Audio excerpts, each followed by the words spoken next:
जय हिंद दोस्तों, आप सभी का बहुत बहुत स्वागत है मेरे यूट्यूब चैनल में। तो अभी हम लोग तैयारी कर रहे हैं यूपी पुलिस एग्ज़ाम 2023-24 की, जिसमें कि अभी तक हम लोग सेट नंबर 12 का सेट नंबर 12 का पार्ट नंबर 24 तक कवर कर लिए हैं। आज हम लोग सेट नंबर 13 और पार्ट नंबर 25 को कवर करने वाले हैं, जिसमें हम लोग जीके जीएस को कवर करेंगे। तो वीडियो को लास्ट तक ज़रूर देखिएगा।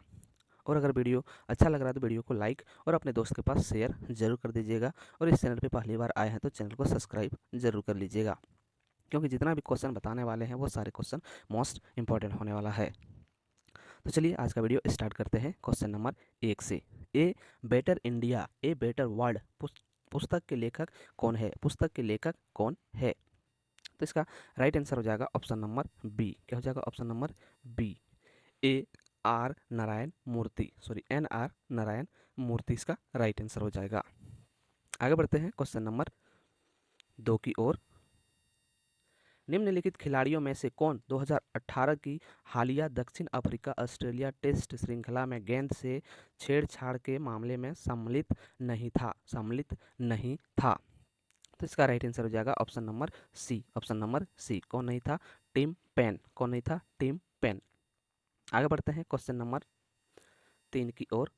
फ़ारेनहाइट में जल का क्वथनांक है? फ़ारेनहाइट में जल का क्वथनांक है, तो इसका राइट आंसर हो जाएगा ऑप्शन नंबर बी। क्या हो जाएगा? Option number B, 212 Fahrenheit. 212 Fahrenheit. आगे बढ़ते हैं क्वेश्चन नंबर 4 की ओर। निम्न में से कौन सी बागान फसल नहीं है? निम्न में से कौन सी बागान फसल नहीं है? तो इसका राइट आंसर हो जाएगा ऑप्शन नंबर डी, मोटे अनाज। कौन सी फसल नहीं है? मोटे अनाज बागान फसल नहीं है। आगे बढ़ते हैं क्वेश्चन नंबर 5 की ओर। तूर दाल को अन्य किस नाम से जाना जाता है? तूर दाल को अन्य किस नाम से जाना जाता है? तो इसका राइट आंसर हो जाएगा ऑप्शन नंबर ए। क्या हो जाएगा? ऑप्शन नंबर ए, अरहर के नाम से जाना जाता है। किसके नाम से जाना जाता है?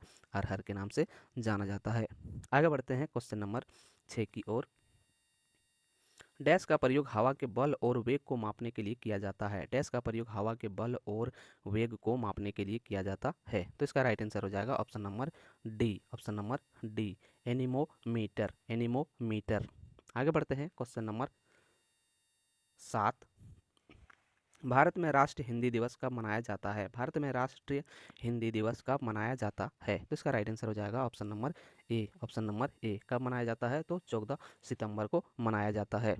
इसको भी ध्यान में रखिएगा। आगे बढ़ते हैं क्वेश्चन नंबर 8। मानव अधिकारों की सार्वभौम घोषणा का अनुच्छेद 6 अनुच्छेद किससे संबंधित है? किससे संबंधित है? तो इसका राइट आंसर हो जाएगा option number A. Option number A, किससे संबंधित है? कानून के समक्ष एक व्यक्ति के रूप में मान्यता का अधिकार। कानून के समक्ष एक व्यक्ति के रूप में मान्यता का अधिकार। आगे बढ़ते हैं क्वेश्चन नंबर 9 की ओर। नेशनल स्टॉक एक्सचेंज का मुख्यालय कहाँ है? नेशनल स्टॉक एक्सचेंज का मुख्यालय कहाँ है? तो इसका राइट आंसर हो जाएगा option number C. Option number C, कहाँ है? तो मुंबई में है। आगे बढ़ते हैं क्वेश्चन नंबर 10। भारत की केंद्र सरकार ने 2018 को डैश का राष्ट्रीय वर्ष घोषित करने का निर्णय लिया है? भारत की केंद्र सरकार ने 2018 को डैश का राष्ट्रीय वर्ष घोषित करने का निर्णय लिया है? तो इसका राइट आंसर हो जाएगा option number D. Option number D, किसका? मोटे अनाजों का। आगे बढ़ते हैं क्वेश्चन नंबर 11। डैश एक रंग बिरंगा और मंत्रमुग्ध कर देने वाला मेला है जो प्रत्येक वर्ष उत्तर प्रदेश के मेरठ में होती है। कुछ दिनों बाद मनाया जाता है। कुछ दिनों बाद मनाया जाता है। तो इसका राइट आंसर हो जाएगा option number B. Option number B, Nauchandi Mela. नौ चंदी मेला। इसको भी ध्यान में रखिएगा। आगे बढ़ते हैं क्वेश्चन नंबर 12 की ओर। एंटीबायोटिक पेनिसिलिन की खोज किसने की थी?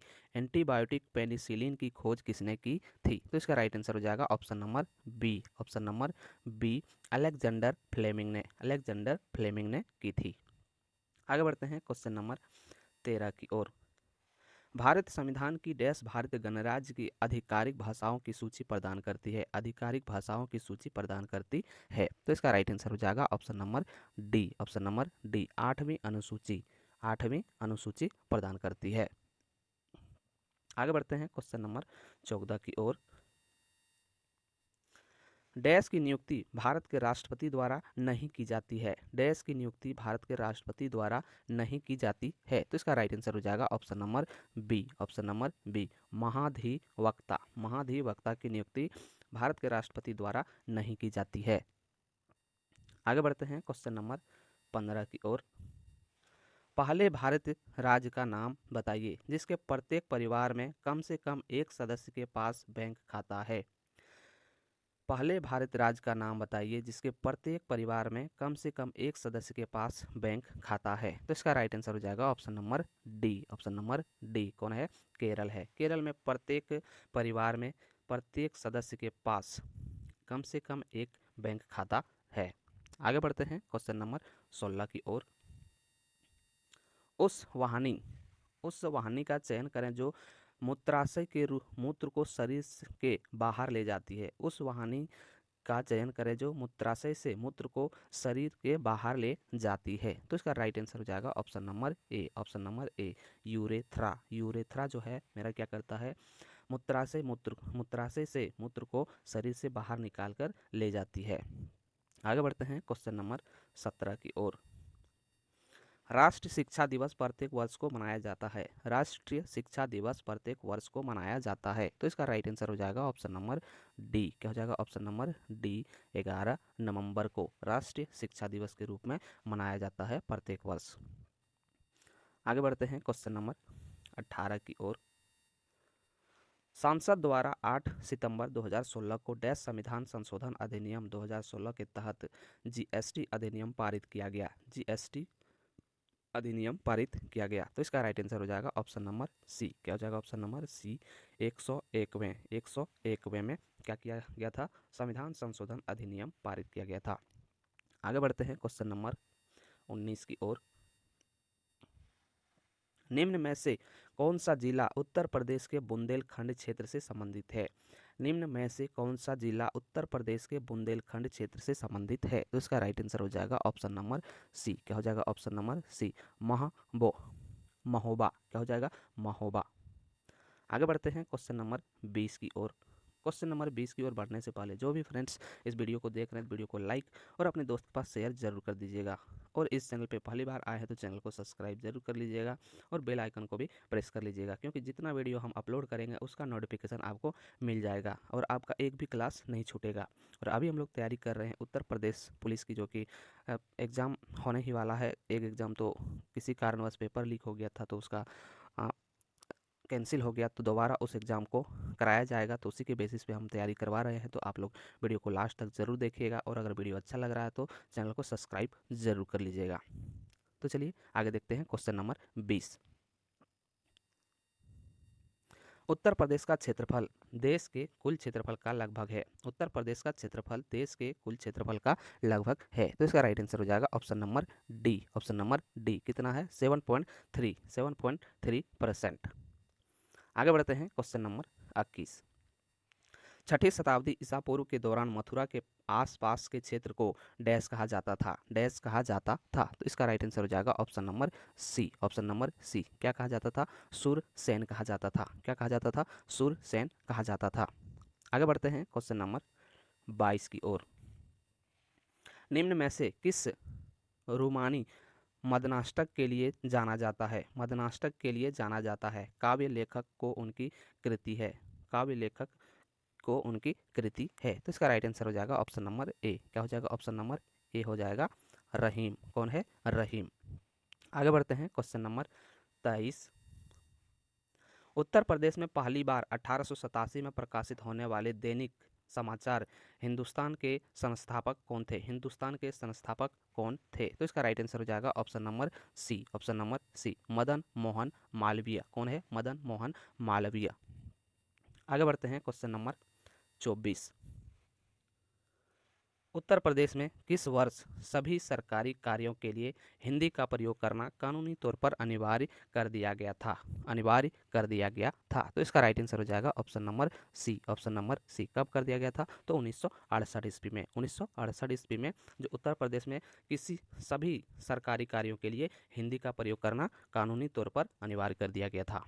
आगे बढ़ते हैं क्वेश्चन नंबर 25 की ओर। निम्न में से अकबर के दरबार के मुख्य चित्रकार कौन थे? निम्न में से अकबर के दरबार के मुख्य चित्रकार कौन थे? तो इसका राइट आंसर हो जाएगा ऑप्शन नंबर सी। क्या हो जाएगा? ऑप्शन नंबर सी हो जाएगा। दसवंत। कौन हो जाएगा? दसवंत। जो कौन था? अकबर के दरबार के मुख्य चित्रकार थे। आगे बढ़ते हैं क्वेश्चन नंबर 26 की ओर। डैश फैजाबाद के एक प्रमुख संगीतकार थे जिन्होंने शास्त्रीय संगीत में टप्पा शैली का विकास किया। टप्पा शैली का विकास किया। तो इसका राइट आंसर हो जाएगा ऑप्शन नंबर बी। क्या हो जाएगा? ऑप्शन नंबर बी, खुशी महाराज। कौन है? खुशी महाराज। आगे बढ़ते हैं क्वेश्चन नंबर 27 की ओर। निम्नलिखित में से बुंदेलखंड का लोकप्रिय लोकगीत कौन सा है? निम्नलिखित में से बुंदेलखंड का लोकप्रिय लोकगीत कौन सा है? तो इसका राइट आंसर हो जाएगा option number B. Option number B. कौन सा है? अल्लाह। कौन सा है? अल्लाह। इसको भी ध्यान में रखिएगा। आगे बढ़ते हैं क्वेश्चन नंबर 28। निम्न में से कौन सी नदी भारत में ब्राह्मण घाट पर करनाली नदी से जुड़ती है और घाघरा नदी बन जाती है? और घाघरा नदी बन जाती है। तो इसका राइट आंसर हो जाएगा option number C. Option number C. कौन सा नदी? शारदा नदी। कौन सा नदी? शारदा नदी। आगे बढ़ते हैं क्वेश्चन नंबर 29 की ओर। निम्न में से किस खनिज को पीला केक भी कहते हैं? निम्न में से किस खनिज को पीला केक भी कहते हैं? तो इसका राइट आंसर हो जाएगा option number B. Option number B. कौन है? यूरेनियम। कौन है? यूरेनियम को पीला केक भी कहते हैं। तो इसको भी ध्यान में रखिएगा। आगे बढ़ते हैं क्वेश्चन नंबर 30। निम्न में से किस विख्यात व्यक्ति ने 2018 में भारत का दूसरा सबसे बड़ा नागरिक सम्मान प्रदान किया? नागरिक सम्मान प्रदान किया। तो इसका राइट आंसर हो जाएगा ऑप्शन नंबर ए। क्या हो जाएगा? ऑप्शन नंबर ए, गुलाम मुस्तफ़ा खान। गुलाम मुस्तफ़ा खान। आगे बढ़ते हैं क्वेश्चन नंबर 31 की ओर। राष्ट्रीय परीक्षण एजेंसी पर हाल ही में किसकी एनटीए के पहले महानिदेशक के पद नियुक्त हुए हैं? पद नियुक्त हुए हैं। तो इसका राइट आंसर हो जाएगा ऑप्शन नंबर डी। क्या हो जाएगा? Option number D, Vineet Joshi. Vineet Joshi. आगे बढ़ते हैं क्वेश्चन नंबर 32 की ओर। G20 की बैठक 2018 में डैश में होगी। G20 की बैठक 2018 में डैश में होगी। तो इसका राइट आंसर हो जाएगा ऑप्शन नंबर बी। क्या हो जाएगा? Option number B, Buenos Aires. Buenos Aires में होगी। आगे बढ़ते हैं क्वेश्चन नंबर 33 की ओर।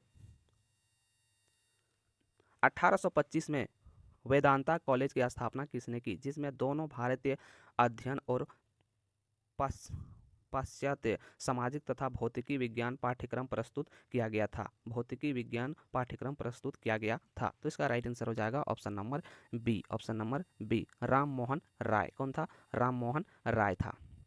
आगे बढ़ते हैं क्वेश्चन नंबर 34 की ओर। निम्न में से किस देश को पहले सीलोन कहा जाता था? सीलोन कहा जाता था। तो इसका राइट आंसर हो जाएगा option number B. Option number B. किसे कहा जाता था? श्रीलंका को क्या कहा जाता था? सीलोन कहा जाता था। आगे बढ़ते हैं क्वेश्चन नंबर 35।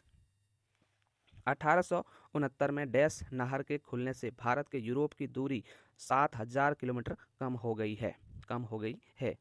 तो इसका राइट आंसर हो जाएगा option number C. Option number C. कौन सा नहर? सुएज नहर। सुएज नहर जैसे ही खुला तो उससे क्या हो गया है?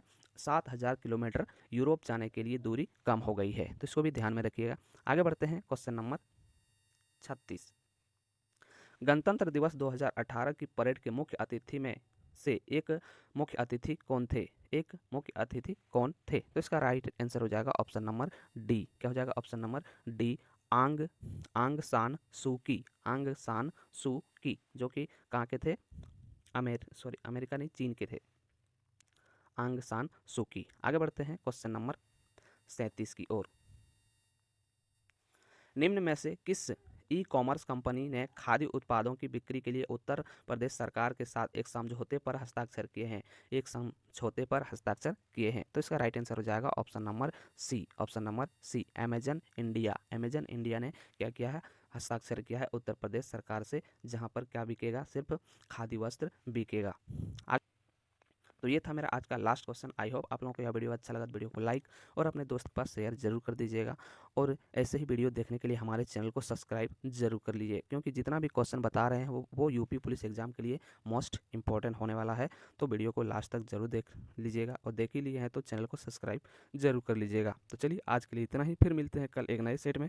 तब तक के लिए जय हिंद, वंदे मातरम।